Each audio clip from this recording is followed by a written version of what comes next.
What up, everybody? Scuff D here, and we're doing ourselves card by card, keeping that going, talking about the Defenders of Caliban today. It has been a long time coming. Really fun faction, just a really fun faction. They play, I can't say they play completely different, but they bring something completely different and refreshing in terms of a standard approach. The Defenders of Caliban have got one main defining thing that goes for them.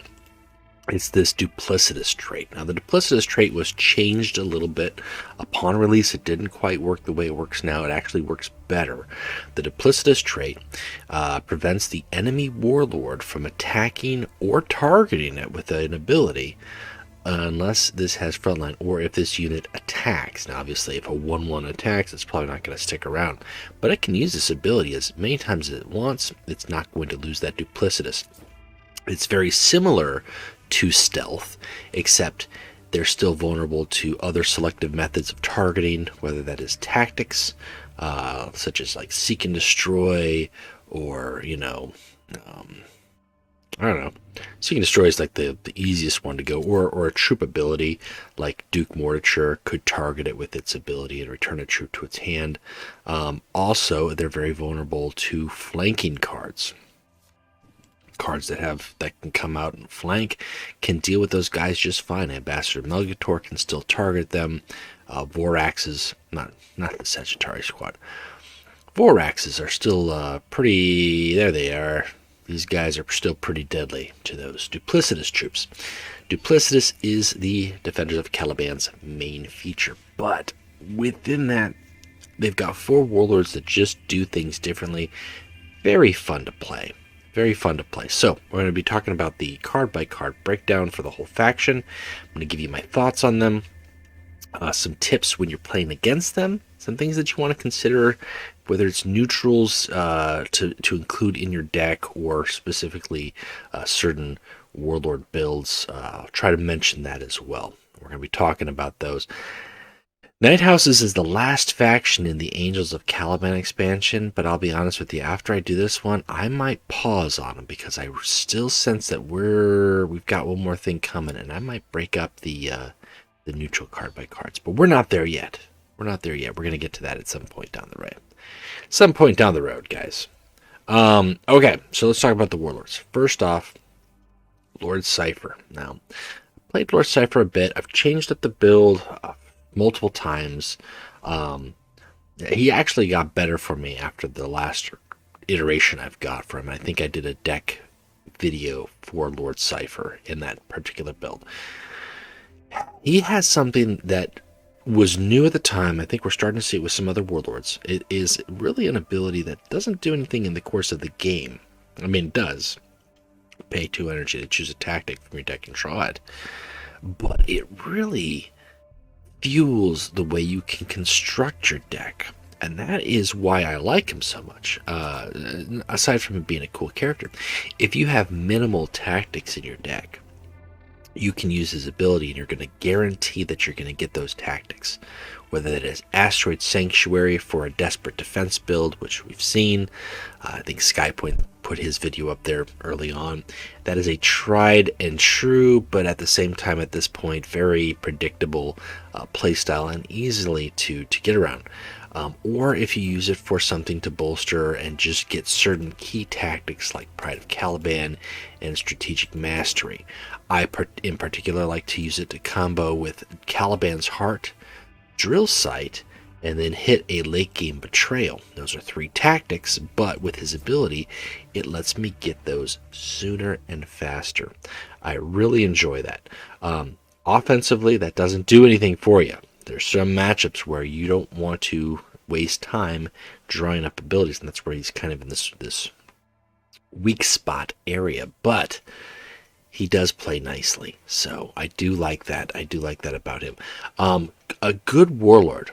He's a good Warlord pick. Now, Luthor, I've got Luthor, but I've not played him. I played him a couple times in the event, and I got to tell you, I've had more fun playing the other 3 Warlords. I'm sure I could play Luthor and have just as much fun. So I'm just giving you that forewarner that I haven't played him, so my opinions on him are based off of what I think he can do, how I've played him in events, and how I think I could implement him with the tactics and approaches that I've used with the other Defenders of Caliban. Um, so he does not have a Reckoning, which normally at this point, as a legendary warlord, I would say, oh, let's talk about his Reckoning, and here's how you go. He doesn't.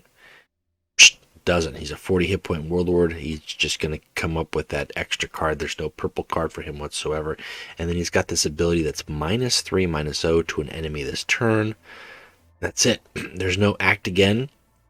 There's no bloodthirsty. That's just it. That's what he does. Now, on the surface, that's not fantastic. Early game, that's really just kind of not do anything for you. Like if you are facing Angron and you use your energy to reduce his attack to 0, you have nothing on the board to attack with, and he can't act again, so you're still not doing anything. This doesn't last on the enemy's turn. This just is on your turn. It's not going to do anything for you. However, later game or even second, third turn, after you get a couple bodies on the board, as long as they have survived, and that can be hard to do in of itself, you can use his ability, and then they can directly attack that warlord over and over again without taking additional damage and dying. Now, the problem with it is some troops, like or Recon or Laho Squad, these guys have got Duplicitous, low health, and once they break Duplicitous, they're not doing anything. If you got Caliban Jaeger, who's got Duplicitous, he's just got an ability that you could keep using. There's no reason to attack with him. You're better off just using his ability. So it's good for when you've got some higher health troops who have survived and who are likely to survive again, that have got like a Duplicitous. So if you, for instance, have used strategic mastery and you've bolstered your troops' health, or you've got a Magron Veterans, maybe you've even got so much as an Attias down, which is very nice because he himself has got a good passive. You could just straight shut down some warlords, deal free damage. Luthor's shininess really comes when you get something like Pride of Caliban on, and that gives him the ability to then act again when he puts an infantry in play, and then it becomes a whole new game for Luthor at that point. What is nice, though, is that is a solid ability. I mean, -3, it's not -2, it's not -1, it can go to any enemy. That's solid. But I think he is a combo based, and honestly, I think playing all 4 of these warlords, I feel like the faction is a combo-based faction, but the comboing is not with tactics, as we typically see. It is with troops, and maybe one tactic to really seal the deal. So, Luthor, I think I've heard people that have played him have enjoyed him. And I think once I do play him, I will enjoy him. But I haven't yet, so I just have played him in events, and he's okay in events. But I've had a lot more fun with Astalin and Zahariel, I'll be honest with you. Astalin is newest to the game. He was the 4th warlord. This is an amazing character to hate. Astalin is like the Erebus of the Dark Angels, so to speak. He's got a really interesting ability, which is 1 energy, destroys a friendly troop and deal 3 damage to a random enemy. If he has no troops, he puts a Caliban Jaeger in play. He's got medium initiative, so for free, he's going to get one of these guys if you have nothing else. And then you can use this ability to deal 1 damage, and then you can use Astalin's ability to kill it and deal 3 damage, and do that over and over and over again. That's just with him and the Jaeger. That's not taking into consideration any other cards that you're going to put in your deck. Now, awesome thing about that is then, as I said, a card like Pride of Caliban, when your warlord puts an infantry in play, he can act again. As long as you can continue to put Jaegers into play, you can continue to fire off this ability and rapid fire damage. This gets even more powerful with a couple other cards that we're going to talk about later on that combo very well. But he's just a strong solid play. But this actually opens up a lot of combos with some neutral cards. For instance, you could pull out the old, like for 4 energy, you could just drop a Sibilance, 3 energy, and then pay 1 to deal Astellan's ability. You're going to deal 3 damage, and then you're going to trigger this backlash, and that backlash is going to return an enemy troop to your opponent's hand. You may not want to do that too soon because your opponent can just deploy that troop. However, it could buy you time, and that's always nice to have. This works very well with a legendary card, Irresistible Charisma, which lets you take control of a troop, give it fast, you can use it to attack with that troop, and then you can use Astellan's ability to then kill your opponent's troop that you stole and deal more damage. It's really like a kick 'em when they're down moment. It's a strong play. Astellan is very fun. Astellan has got a couple of weak areas, though, and they're kind of fringe warlords more than anything. But Astellan is very sad if he faces certain warlords, for instance, Cash and Vaughn, who basically every turn is going to deal 1 damage to all enemies, which basically means you get no Jaegers. Or maybe it's something more along the lines of Ferrith Redloss, who has got a random damage, but he's targeting and can potentially deal damage to 3 different units. Or Zardu Layak, who also has the ability to spread damage around. Any warlord who can deal damage to multiple units. Captured Mandragorax is one that I often use and face Astlans with, and just, they don't get a turn. They don't get to do anything with.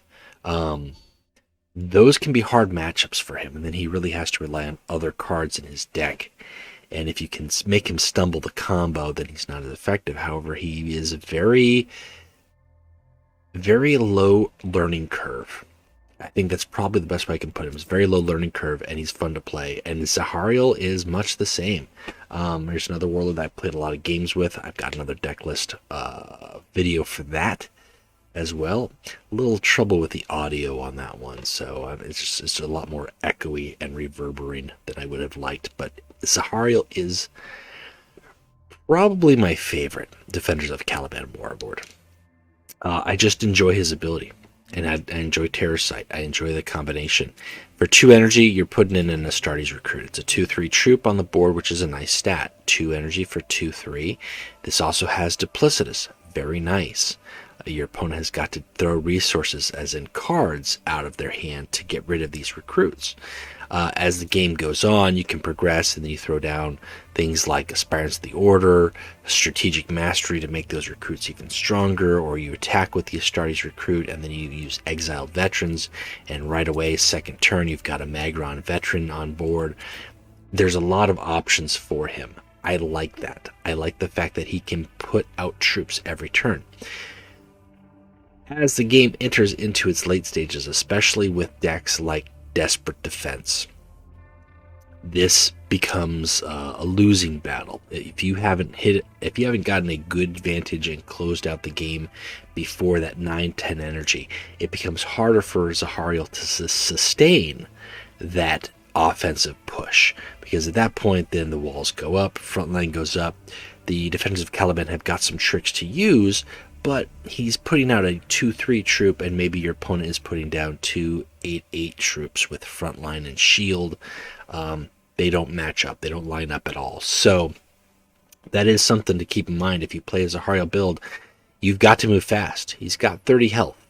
He has a ticking clock going, and you can't bide your time and play kind of a control style. He is much more of a push, put bodies on, and play.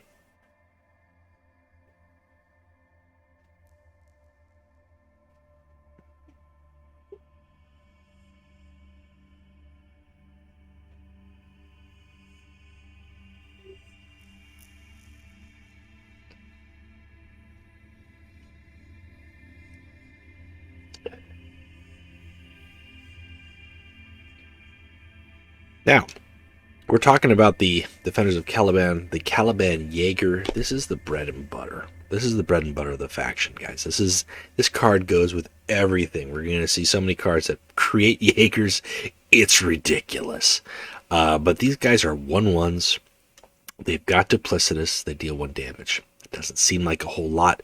It is the redundancy and consistency of the Jaeger that makes them so intimidating.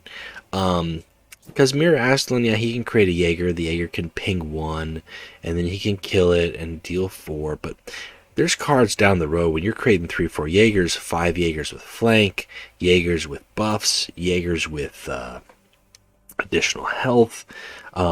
You can turn this little 1/1 into a machine. Now, that's very easy to deal with. As I said, I pointed out several Warlords that can easily put a kibosh on the Jaegers.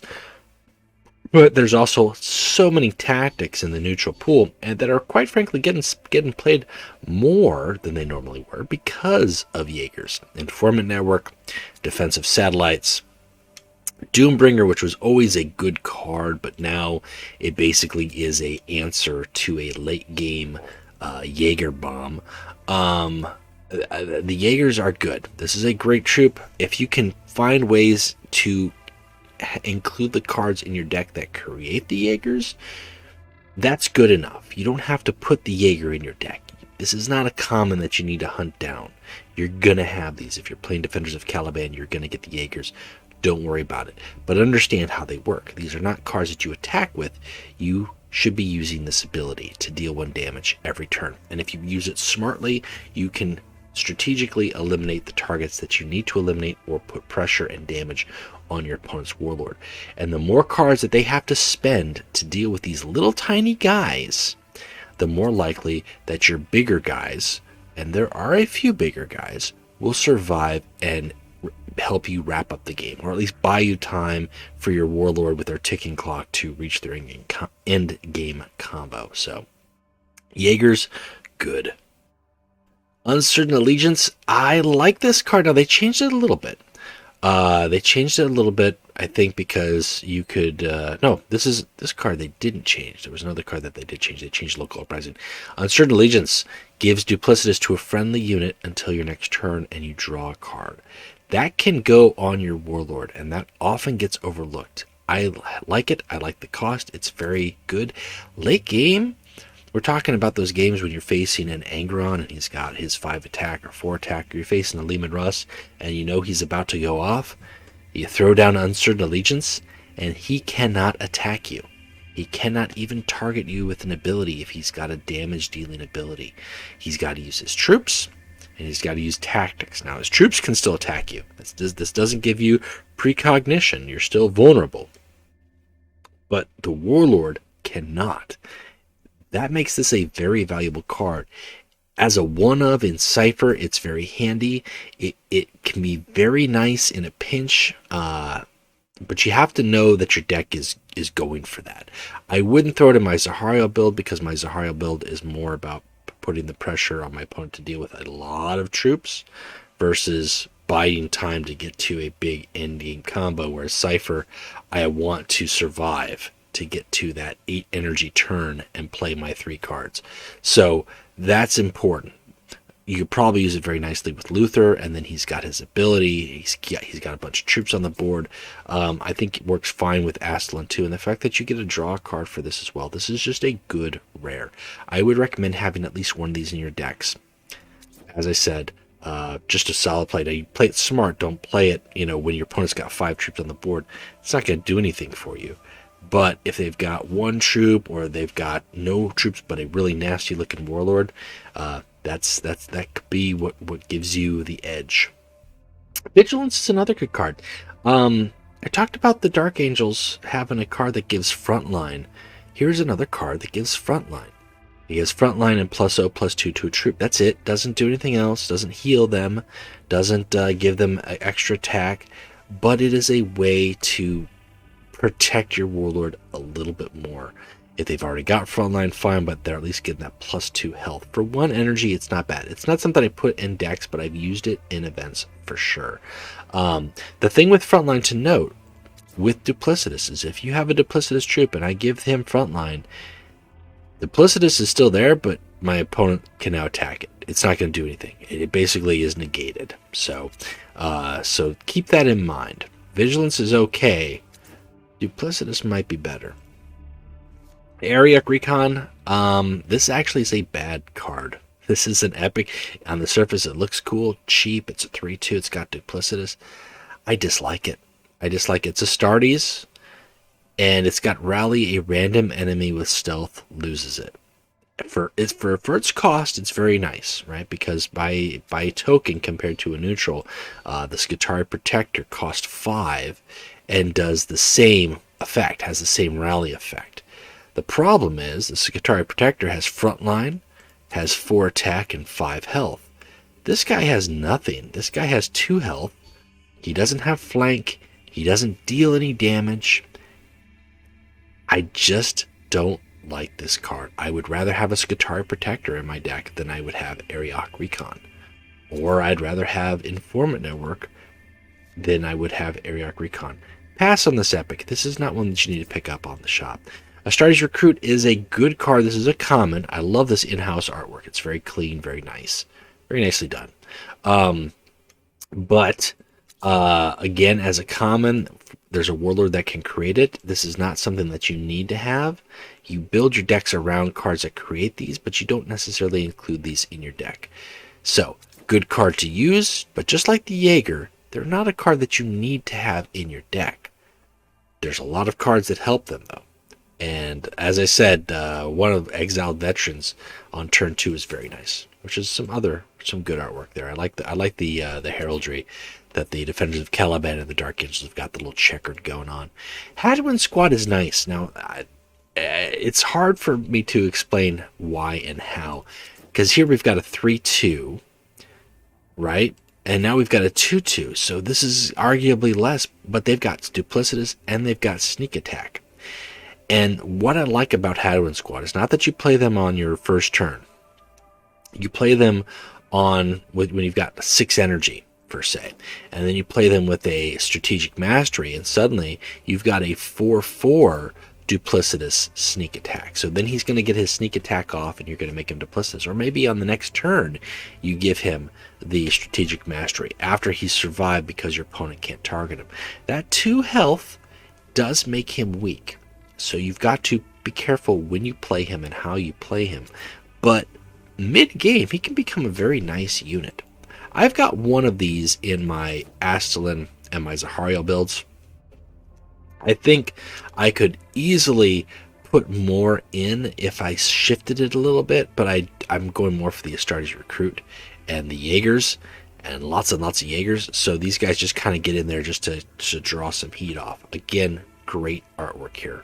Love the cowl, love the grit and the gauntlets. Local Uprising. Now this card did get changed, and now you can put in play 2 Caliban Jaegers. That's a great ability. You're paying 2 to get 2.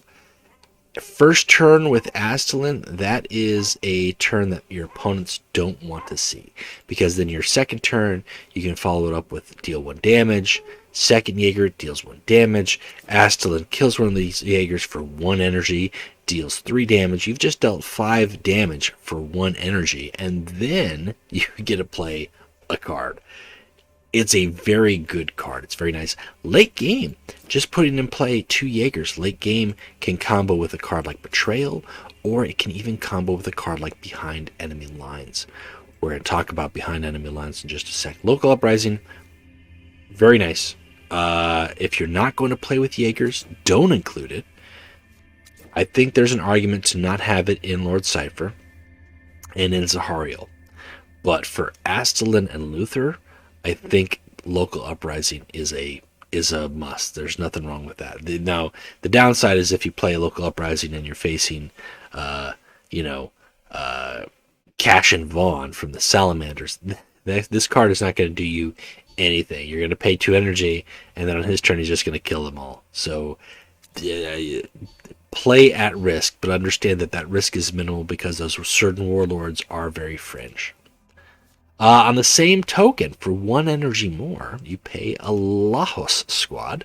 Another great artwork here. Love the old retro pistol there.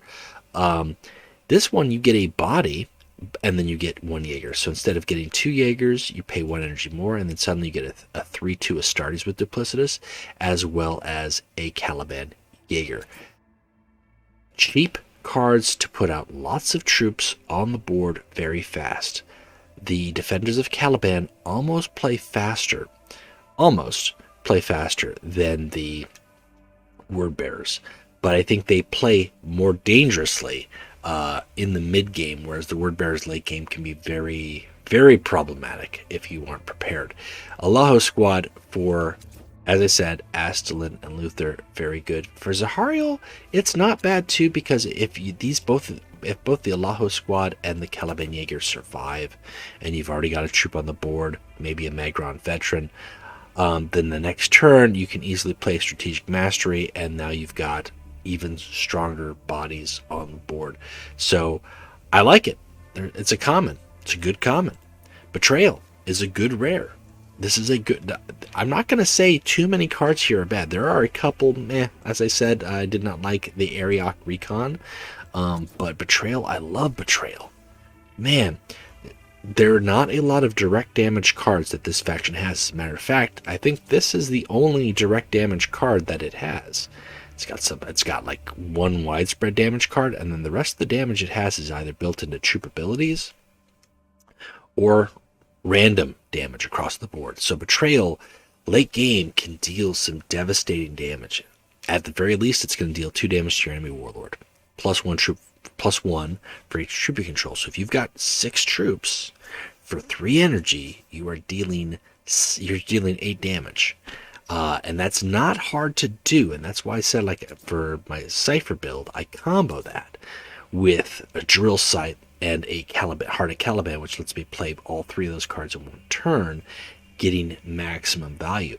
But if you have got all these duplicitous troops that have already survived, or even late game you play a Caliban Knight, he puts out a Jaeger, that's 2 troops, you play Local Uprising, that's 2 troops, that's 6 energy. For 9 energy, you follow that up with a Betrayal, boom, you've got some direct damage, not to mention a lot of troops on the board that your opponent has to respond to.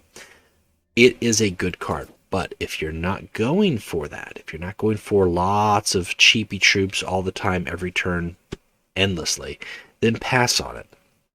It's not something you just throw out there to throw out there either, because your opponent can quickly recover if they've got healing available to them, or whatever that is. So you want to make sure when you play Betrayal, make it count. If you're going to betray somebody, if you're going to get them right in the back and you're going to betray them and they're not going to see it coming, make sure you twist that knife really good and have it be the end game turn, or at least to the point where they pause on their end and they're like, oh, I don't have enough health to do what I want to do now. Speaking of health, Caliban's Crusade on the other end. Wow.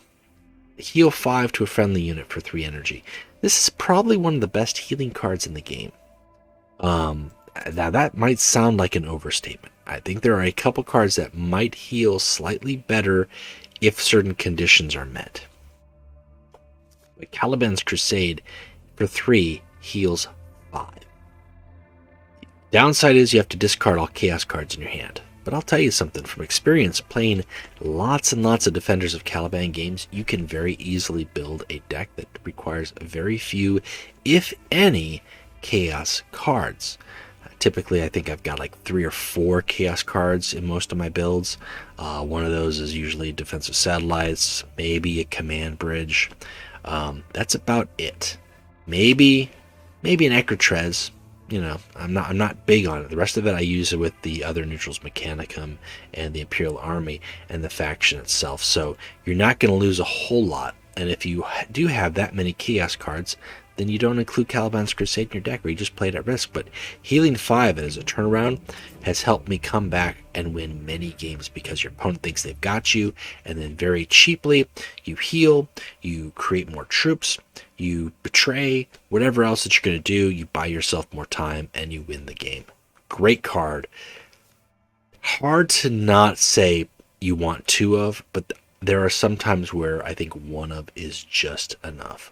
So if you do see this in the shop, it is worth picking up, especially if you want to play Defenders of Caliban. It's a very nice tool card to have. Now, Epistolary Thuriel, I want to like. I really do.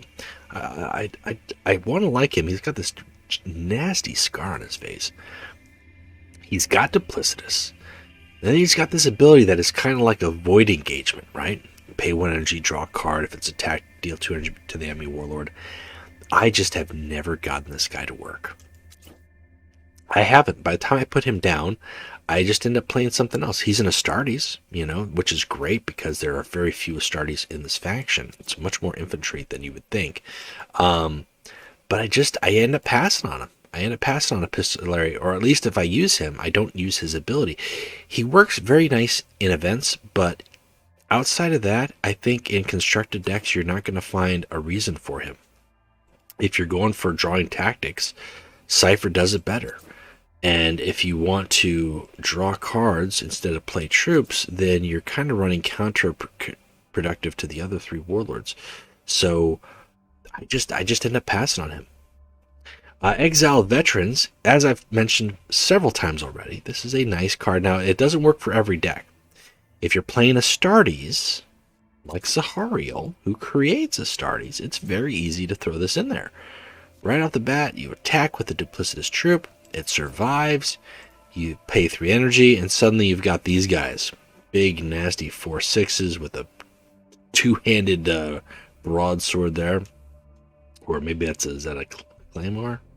I'm not sure how you would... Bastard sword? I think it's a bastard sword. I think that's how you would classify that sword.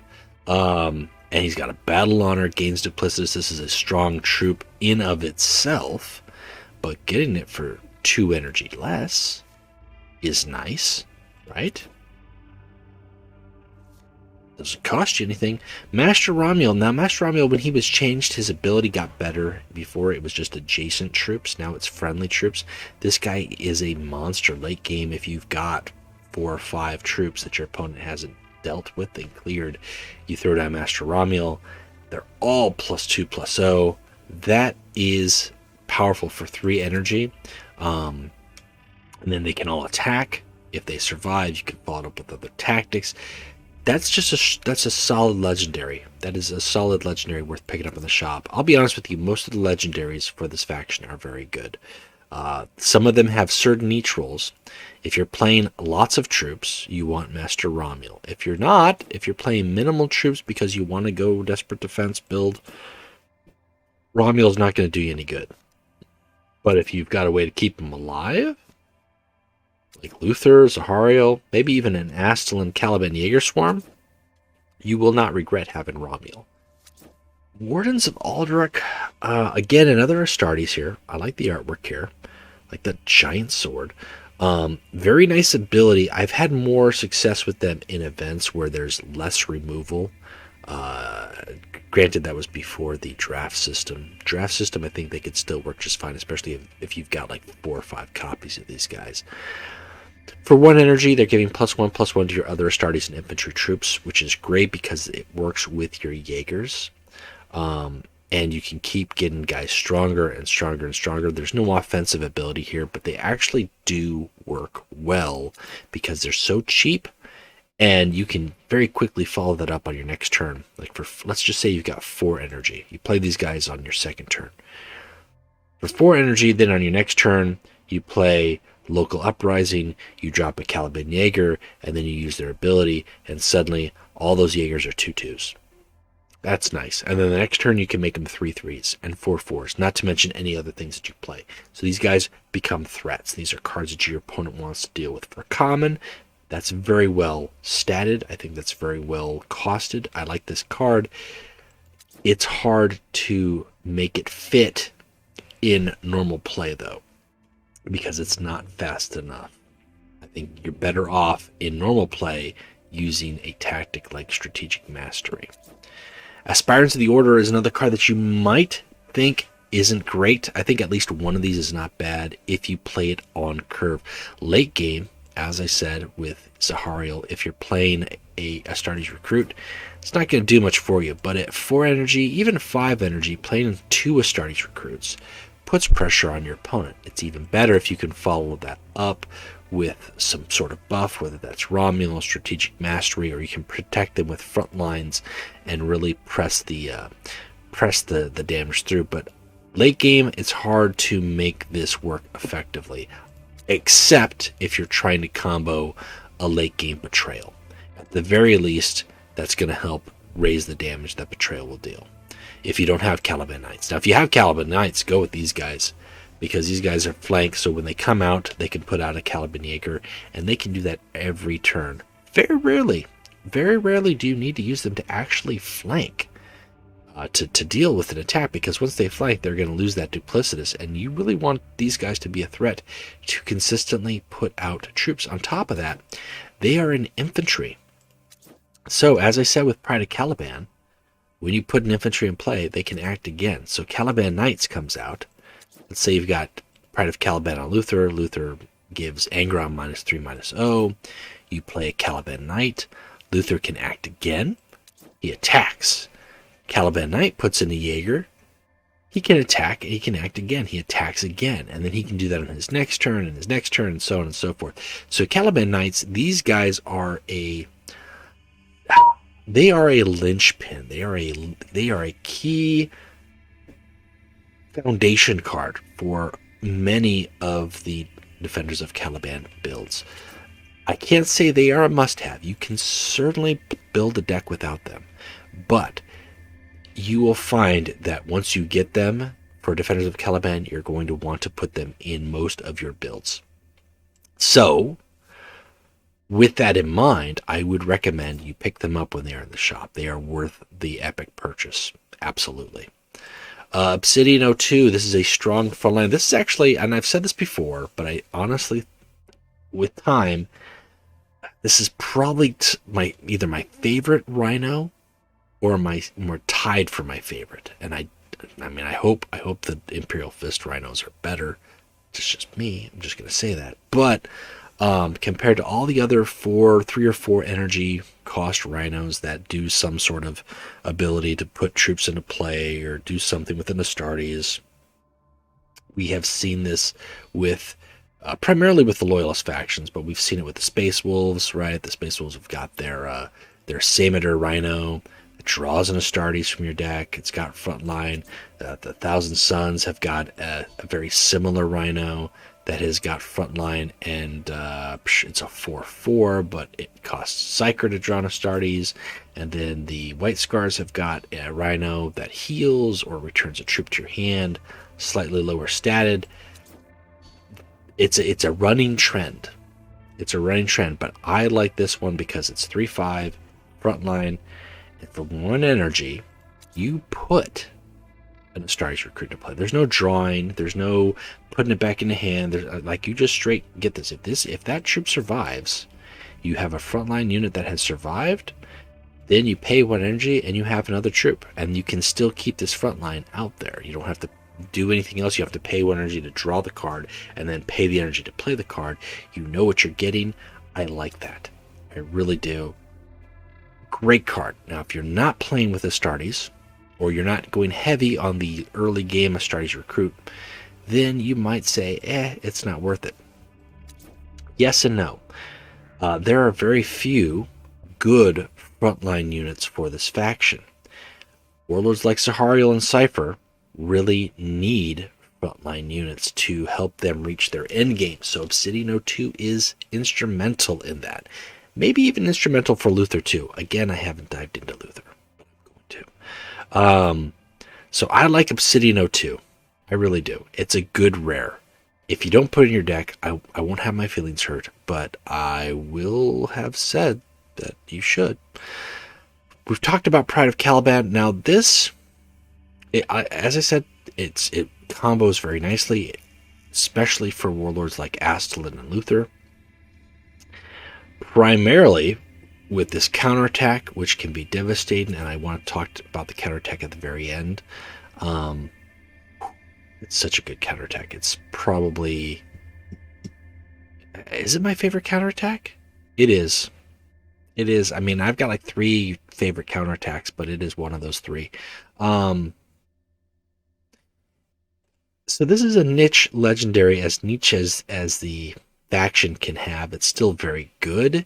If you don't have it in Cypher or Zahariel, that's okay, but at the same time, you could totally build it for Cypher and Zahariel. It could work. If you're not really going to play the Defenders of Caliban, then don't worry about it. If you're not going to play infantry in your Defenders of Caliban, don't worry about it. But if you are going to go the Jaeger route, if you're going to Jaeger it up, then you're gonna want this. Secret Assembly, pass. This card was really good when the faction first came out, because it put 2 random troops with Duplicitous in your hand, reduced their cost by 1, and as a matter of fact, I almost feel like it costs 3 instead of 4. I could be wrong on that. It was very nice. You had a high chance of getting an Attias, but they made some changes and they added some neutral troops that also have Duplicitous, and they're not terrible troops, but they're not high cost troops either. So that really lowers the value of this card. If you're paying 4 energy to get, you end up getting, where is he at? Where's this guy? There, we get an undercover cultist. You get 2 of these guys. You just paid 4 to get 4 energy worth of troop that are not fantastic. That's where it becomes problematic. So don't hang your bets on this card. Pass on that card. Sergeant Zarion, this is a card that we see play in the Astalin builds because it combos just so nicely with Astalin. Astalin puts a Jaeger into play. Zarion comes out, kills the Jaeger, and instead of dealing 3 damage like Astalin would do, you deal 5 damage, which is powerful. And then you have a 4/4 Astartes on the board. That's what's not to like. What's not like to like? That is consistent. He's got a underslung grenade launcher or Gatling gun.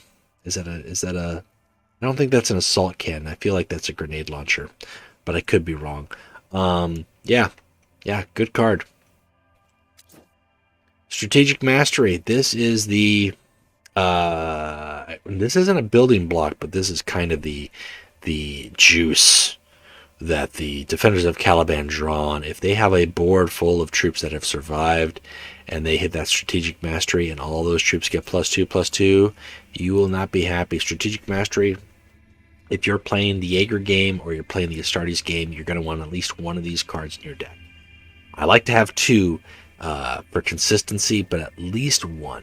And if you pull it off, even if you pull it off and you only have 2 troops that you've increased, you've actually raised your game by 4. 2 health and 2 health is 4 health.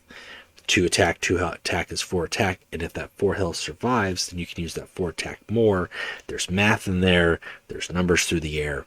It's a good card, and it's a common.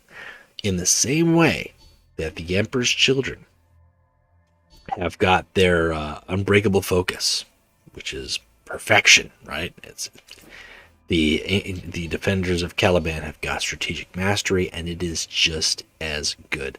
Tarshan Squad is a great flank. Wow. It's Astartes. It's a 4 attack, 4 cost, 3 health. Yeah, okay, but that backlash is you draw a card. And 4 attacking on a flank is not bad, especially if you've got ways to boost it, buff it, or it's just enough to take out after you've had a Jaeger ping it for 1 damage. Tarshan Squads are great. That's a good rare. That is get 2 of those. Don't pass on that. Champion of the Order, on the other hand, they're just too slow.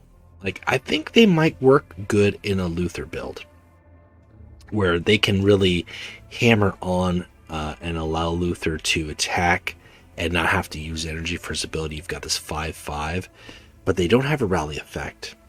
They don't have Survivor. They don't have Ward. They don't have anything else. They've got to sit on the board and last 5 energy.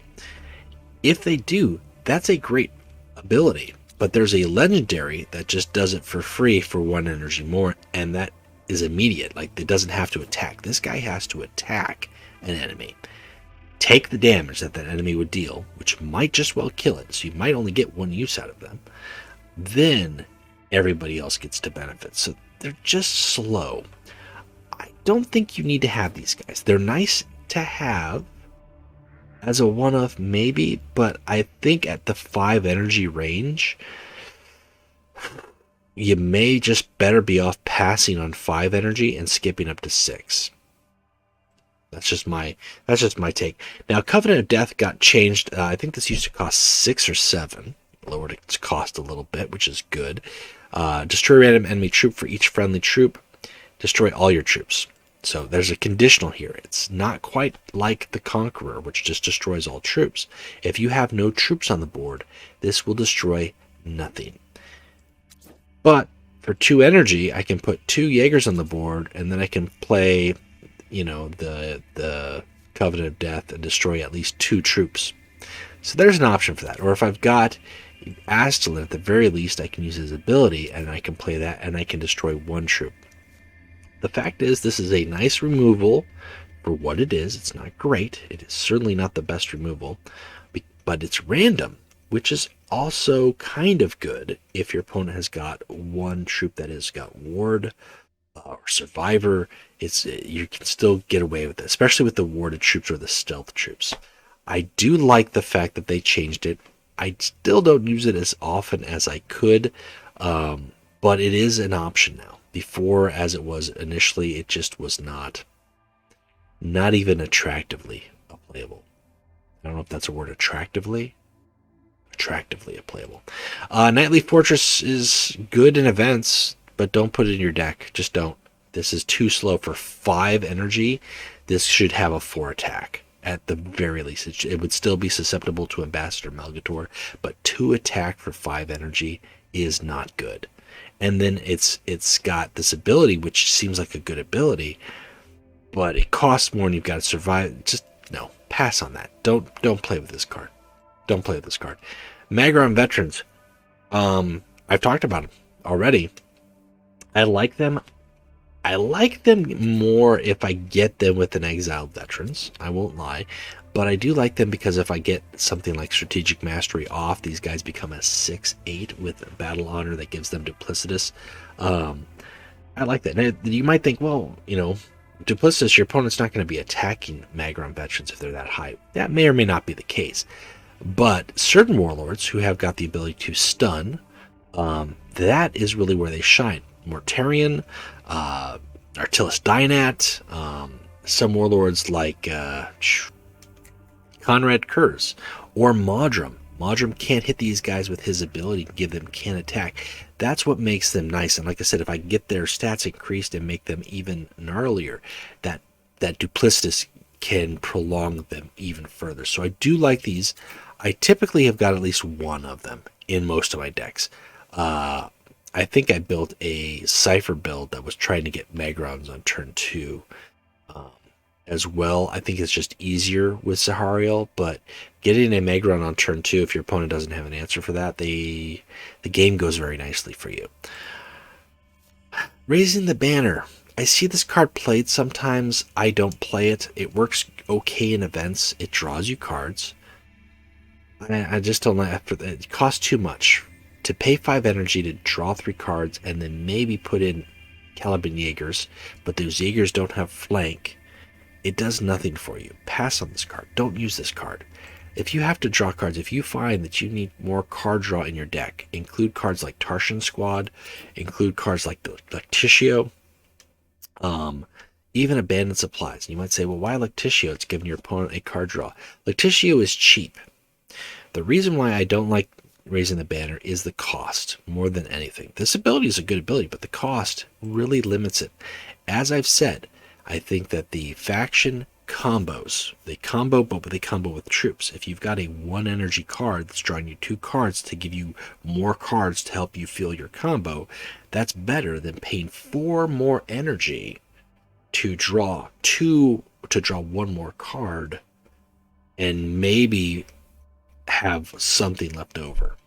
Does that make sense? Like if I paid 1 energy for Lactitio Divinatus, and then I get 2 local uprisings, I can play both those local uprisings, get 4 Caliban Jaegers into play for the cost of 1 Raising the Banner.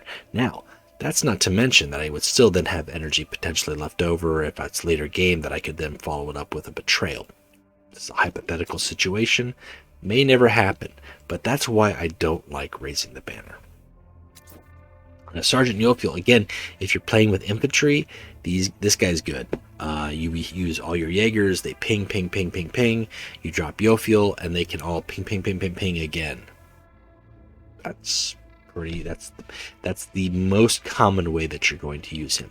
You might use Yofiel alongside a Kaiser Lane, for instance, right? You use Kaiser Lane's ability, you drop Yofiel. You can use Kaiser Lane's ability a second time, or maybe use with a something gnarly like a Duke Mortimer attacking and then using his ability, or Ogren's mercenaries. There's ways to put him to use. I think the Jaegers is just the most easiest way to go about it. Matthias is probably the number 2 legendary to pick for this faction. Great legendary. All enemies have -2, -0 during your turn, period. And he's got Duplicitous, which makes it very hard for him to deal with Matthias on his turn. So right away, as I've said before, he can combos with Luthor, but I mean, that's going to allow your Warlord to either face strike your enemy. It's going to allow your troops to attack and survive and last longer. And he's got nice stats for what he costs. Easily the number 2 legendary for this faction. Praetor Castiel is super critical for the Astalin build. This is Infinite Astalin. This is the classic dream. We've seen this in events before. If you haven't seen it, then you consider yourself lucky. But when a friendly troop dies, put in play a Caliban Jaeger. Now, I already talked about what Pride of Caliban can do for Astalin when you put in play a Caliban Jaeger. Imagine if you killed one of your Jaegers and put in play a Jaeger, and you could kill that Jaeger and put in play a Jaeger, and kill it. For as much energy as you have, you can deal 3 damage randomly, and you still have a Jaeger, as well as a 6/6 Astartes on the board. The minute you see Praetor Castiel, this becomes target number 1. Now, he doesn't have Duplicitous, which is good for you as the opponent, but if you were playing a Defenders of Caliban player and they throw down Praetor Castiel, that is the troop that you need to destroy first, because if you destroy any of their other troops, they're just going to get Jaegered. You're just going to give them more Jaegers. I've seen it happen. I've kind of laughed when that happens and they kill 3 or 4 of my troops and I still get Jaegers and they don't touch Castiel. Or they don't kill Castiel all the way because they use the defensive satellites, but the 2 other troops that they did kill with the defensive satellites causes me to get more Jaegers. This is a dangerous card. I really like it when it goes off. It's tricky to go off, but it works very well. Pass on these guys. Stat-wise, I'm surprised that they're not a 6/6, right? I mean, but they don't do anything. This guy does nothing. He's a vehicle. That's it. By comparison, I guess. I mean, like if you had to compare side by side, I guess you could compare him to the Astartes here, the Death Guard Terminators. It might as well be the same card. The difference is one is an Astartes and one is a vehicle. But otherwise, unimpressed with that card. It's a common, so that's fair. Brand of Fire. Again, this is a great card. You probably want to have 2 of these in your deck. It deals 3 damage as a rally, so that's your direct damage. That's it. That's about as much as you're going to get. It costs 7, so it's costly, but deals 3 damage, and then if that target dies, this gains flank. Very often, you can find ways to make Brand of Fire destroy 2 units when it enters. Very simple. Kills a 3 health troop, uses its 7 attack, kills a 6 attack or 6 health troop. Maybe it dies in the process, but it did what it came out to do. And that's why you have 2 of them in your deck. You don't have to, but I would recommend it because it never hurts to have direct damage. Late game, this could be 3 damage, could be all you need to win the game. Late game, for 10 energy, at the very least, you can play Brand of Fire, deal 3 damage to your enemy Warlord, then play Betrayal, and deal another 3 damage. So keep that in mind. Irresistible Charisma is the number 1 legendary for the Defenders of Caliban. Make no mistake about it. Now, with that being said, it takes a little bit of nuance to understand how to play it. You take control of an enemy troop this turn and give it fast. Now, that troop will survive. If you don't kill it, it will go back to your opponent on their turn, and it will still have fast, so then they can still use it again on their turn. So, if you're going to steal a card, make sure that that is the card that is going to kill your opponent, it's going to break the game, going to seal the deal, or you are able to destroy it with Mirror Astalin or some other card that you have at your disposal to destroy random troops. Or you're just going to use it to attack something, and it's going to kill itself as well as kill whatever it's attacking. And then you kill 2 troops for 7 energy. That's the first starter thing. I mean, that's like the important way to know how to play Irresistible Charisma. But there are nuances to go with that as well. One of the best things about Irresistible Charisma is when you steal a troop, it is yours. So, why does it matter? Well, it matters if you played Irresistible Charisma on a troop that has quest. And if that quest has deal 2 damage, and that quest was be targeted by an enemy tactic, when you pull that over to your side of the table, that quest triggers, you benefit from that activated quest, not your opponent. It's a great way to steal their stuff and gain further benefit from that.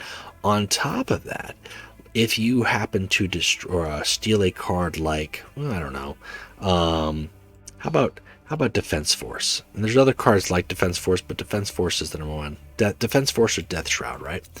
10 energy. This has got a backlash.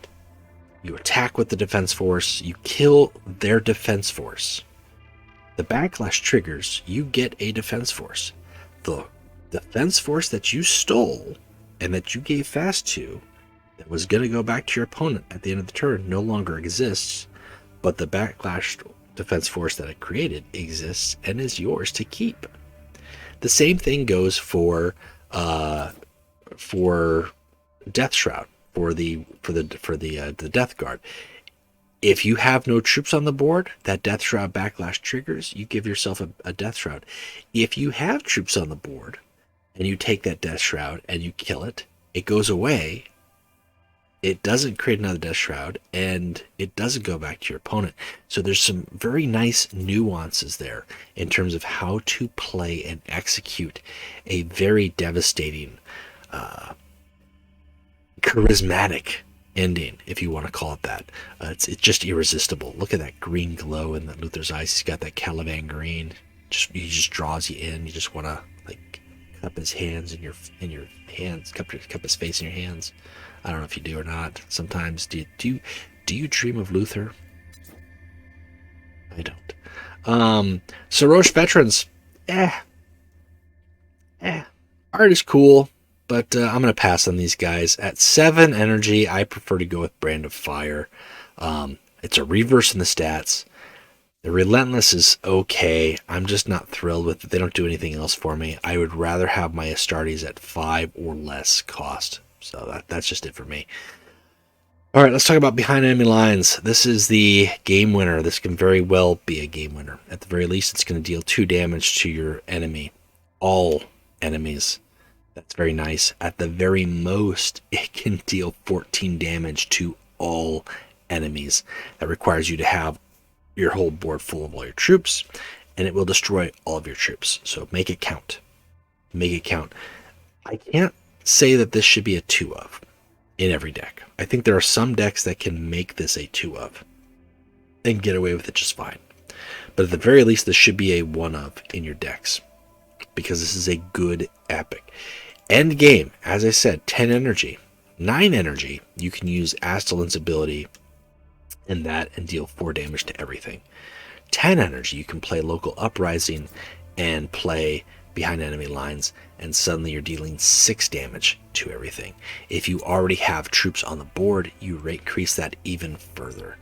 Behind Enemy Lines is devastating, but your opponents know that, so they're going to do everything they can to make sure you do not have that many troops at 8+ energy.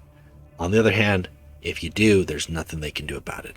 And that's very nice, and it affects everything. So if it had frontline, if it didn't, whatever, it all goes away. Your Warlord's still alive, so then you can also add your Warlord's basic attack damage to that as well for an end game. So at the very least, let's say deals 2 damage, then you attack with your Warlord, you've dealt 4 damage for 8. Or you play Local Uprising, then you play Behind Enemy Lines, You deal 6 damage, plus the attack from your Warlord is 8 damage. Do you see why this is such an important card? It is very important. Do not pass on this. You need at least one. You might want two, but you need at least one. In the same instance, Caliban's Heart is so good. I cannot pull away from wanting at least one of these in most of my decks, because this puts in play 5 Caliban Jaegers. Now, this is extremely overcosted when you think about it. Paying energy, 8 energy to put 5 energy worth of troops on the board. But they will all have flank when they're created this way, which means that right away you can use this ability. And anybody who's had this used against them will attest that is frustrating. That's either 5 damage directly to your opponent's Warlord, 5 damage spread out or targeted to specific troops to wipe out your opponent's board, as well as giving you 5 troops that your opponent has to respond to or face a very nasty behind enemy lines if they don't. This is why those cards that I named earlier in this episode, Informant Network, Doombringer, Artillery Strike, Defensive Satellites, whatever it is, they're seeing more play because this potential exists. Now, they're seeing more play just in general, but I mean, once a player has this used against them, they make sure that they've got some sort of answer in their deck, because otherwise this will ruin their day. It's a great card. It combos with so many things within the faction. It combos with Pride of Caliban. It combos with the Strategic Mastery. It combos with Betrayal. It combos with Behind Enemy Lines. It combos with Romuel and Yofiel. It is a great card. Now, it's very, very weak, and it's not something that you just throw out there just because I got nothing else to play. I'm going to play Caliban's Heart. You need to play it smart, but it is a good card to play. Inner Circle Terminators, this is a better Relentless. Don't get me wrong. Giving +1/+1 to your other Astartes is nice.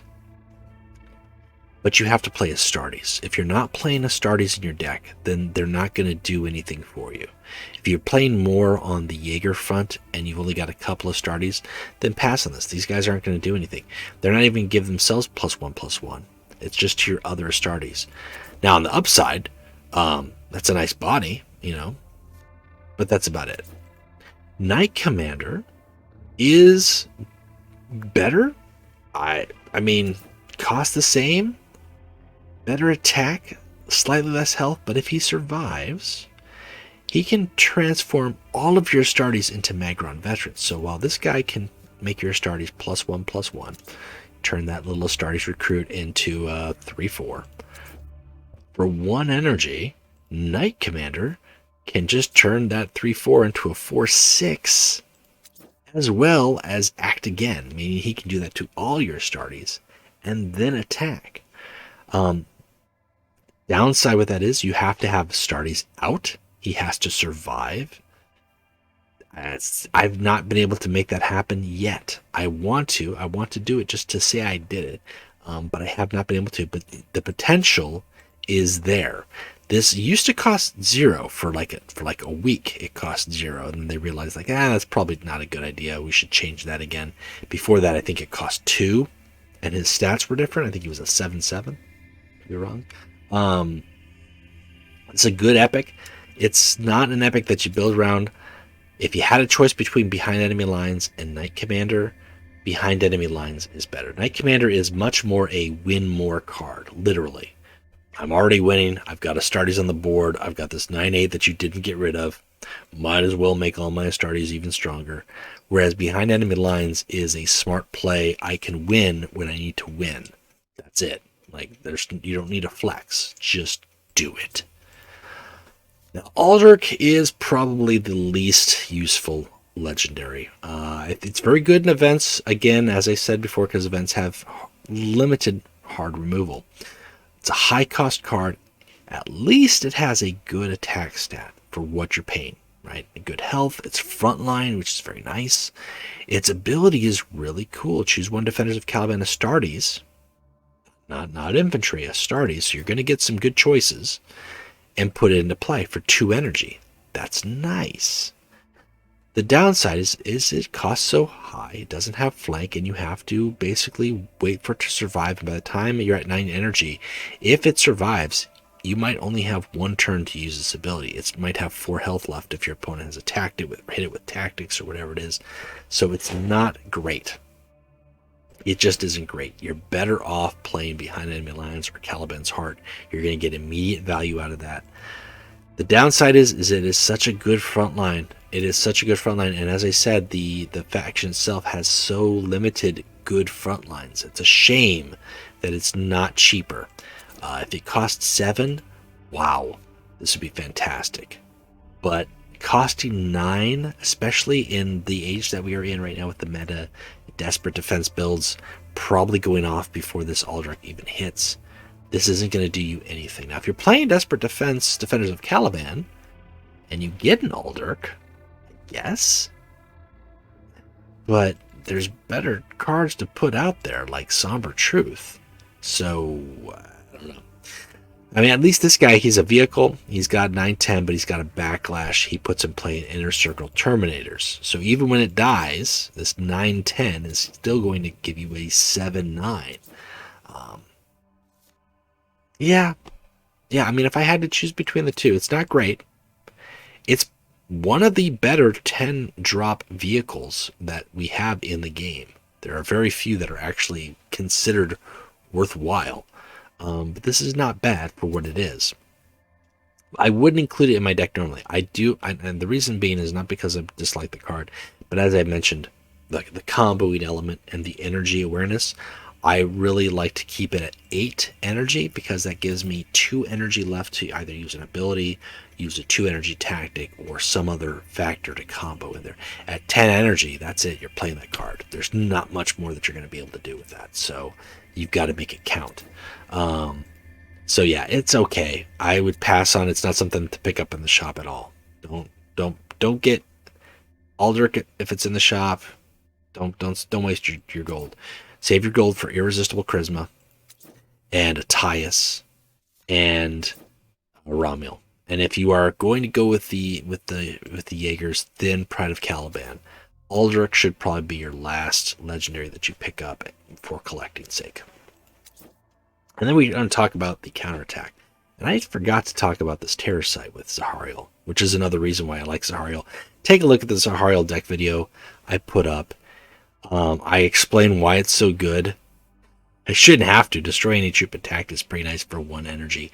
But when it combos with the counterattack, it basically gives him a 1 energy free hard removal on anything.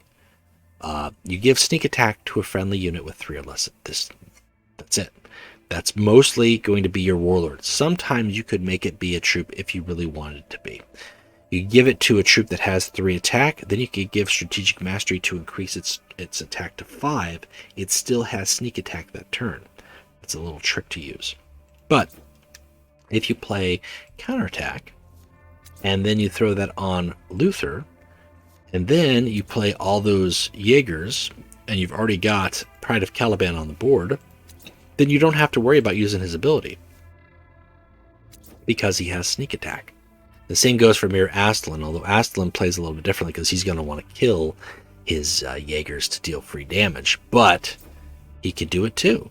It is, like I said, it is probably my favorite counterattack. Sneak attack in and of itself is okay. There's another, I think there might be another faction that's also got a sneak attack for their Warlord. I could be wrong.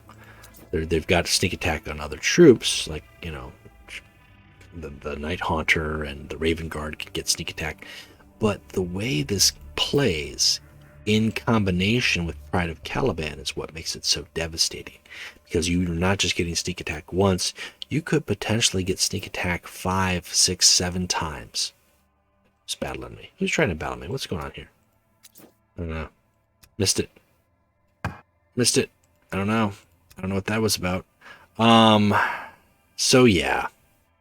Yeah, it's a great counterattack. It is my favorite counterattack until I see the Imperial Fist counterattack, and I really hope that is like, it's just gonna be better.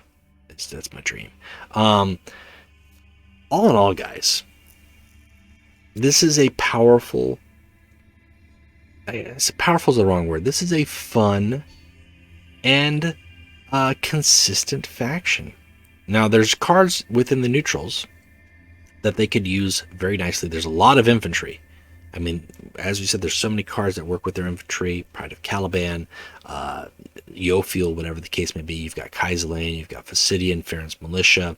You've got a lot of infantry that already exist. You've got Lord Mikhail, who can give you 1 extra energy. Imagine if that, and you drop Yofiel, you can gain 1 and gain 1. You can gain 2 energy in that turn. That's nice. That seems like the easy way to look at it. Like, oh, there's just so many infantry here. Okay, we can make that work. That's good. True, yes. Easy enough.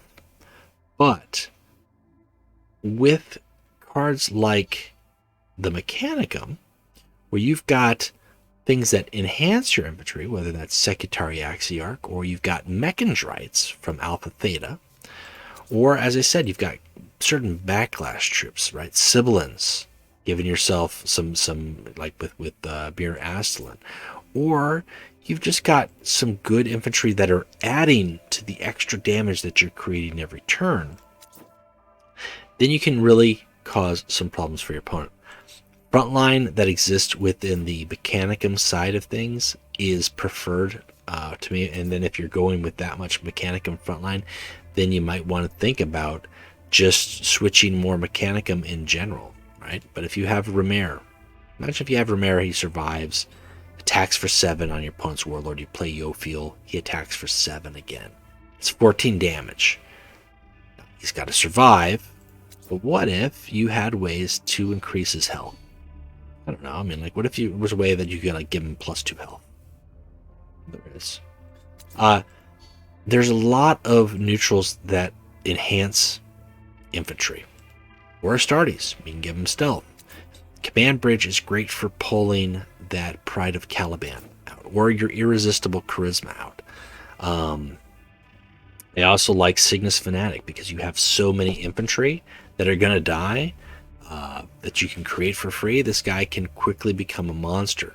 Now, the downside is you've got to find a way to increase his health, whether that's with Marks of Chaos or some other way that you're increasing his health. But they have to deal with the Cygnus Fanatic. They've got to divert resources to deal with him. They can't divert resources to deal with your Caliban Jaegers. Then that's more ways that you can keep flooding the board with troops. There's just an abundance. What if you've got a way to give all of your troops Marks of Chaos, which I believe there is here. Where is it? It's a little costly, I won't lie. Not Possess, not Corrupting Influence. Oh, why am I drawing a blank on it now? It's not Temptation. Where did it go? Did we not get that card? I've got that card in here somewhere.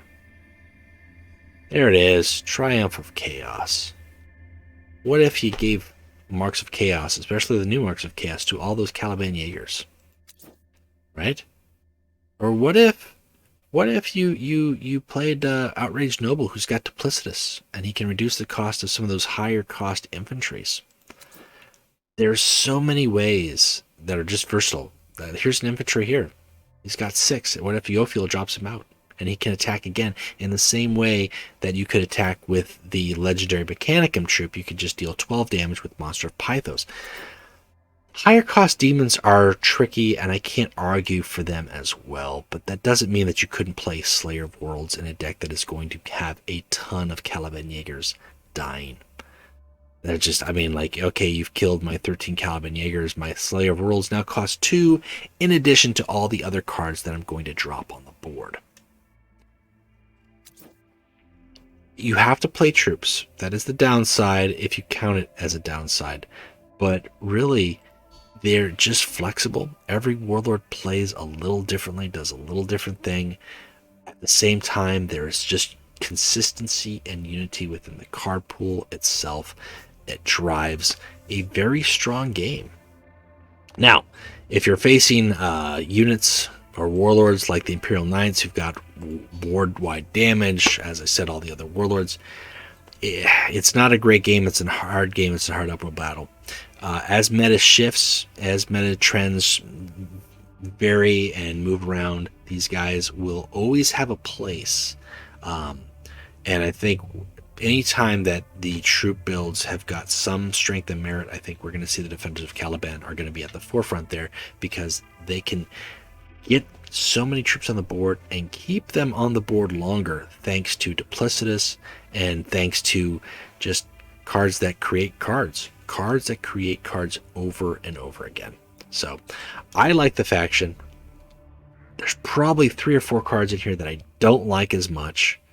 I've had a lot of fun playing them. I think you would too. Learning curve is very low. Very low. Once you figure out how Duplicitous works, you're going to have a good time. The learning curve is more or less learning how your faction or how your warlord and your cards are going to play against what your opponent is bringing to the table.